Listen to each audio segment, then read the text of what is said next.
Dampak pendudukan Jepang di Indonesia.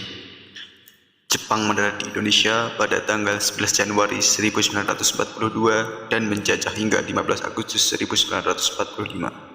Meskipun hanya berlangsung selama 3,5 tahun, Jepang telah memberi pengaruh penting terhadap berbagai bidang kehidupan bangsa, termasuk ekonomi, politik, sosial, militer, dan pendidikan.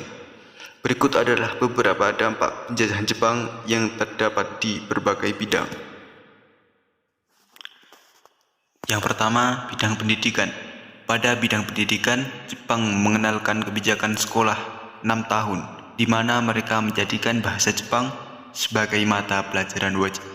Oleh sebab itu, kebijakan Jepang di bidang politik juga digunakan sebagai alat propaganda untuk mendukung ideologi mereka.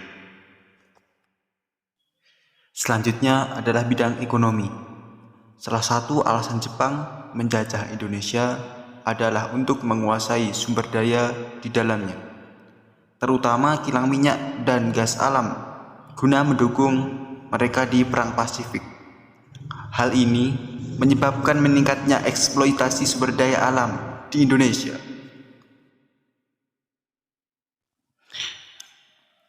Yang berikutnya adalah bidang militer. Jepang mendirikan Tentara Pembela Tanah Air atau PETA sebagai bagian dari upaya mereka untuk melibatkan masyarakat Indonesia dalam pertahanan wilayah.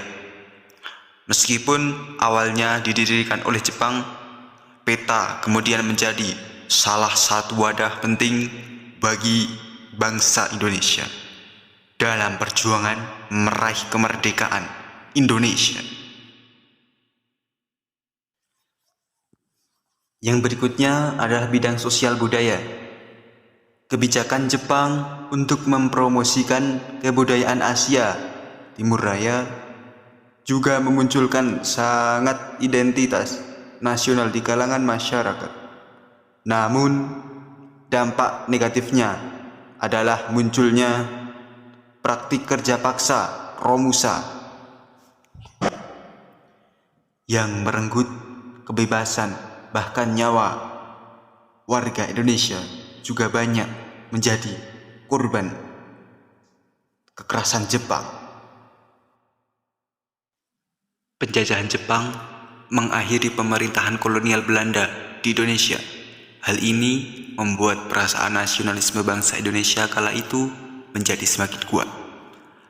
Pada saat yang sama, Jepang juga mendirikan pemerintahan militer yang berusaha mengintegritaskan Indonesia dalam kerangka Asia Timur yang dipimpin Jepang. Selain berdampak pada sosial budaya Indonesia, Jepang juga memiliki dampak positif bagi negara Indonesia.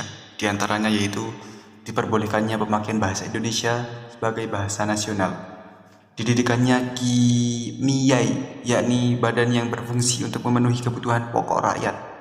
Sistem KIMIAI kemudian berkembang menjadi koperasi yang diterapkan di Indonesia hingga kini. Selanjutnya, menghapus sistem sekolah berdasarkan kelas sosial, kemudian menetapkan jenjang sekolah yang setara untuk semua kalangan dengan 12 tingkatan. Berikutnya, bentuk sistem sosial bernama Toni Rayumi yang kini dikenal sebagai rukun tetangga atau RT, mengenalkan lean system pada pertanian yang lebih efisien dan tingkat produksinya. Selanjutnya dibentuknya BPUPKI dan PPKI untuk memenuhi janji kemerdekaan bagi Indonesia. Yang terakhir, memberi latihan kemiliteran dan membentuk organisasi militer serta semi-militer seperti PETA Pembela Tanah Air yang menjadi cikal bakal TNI.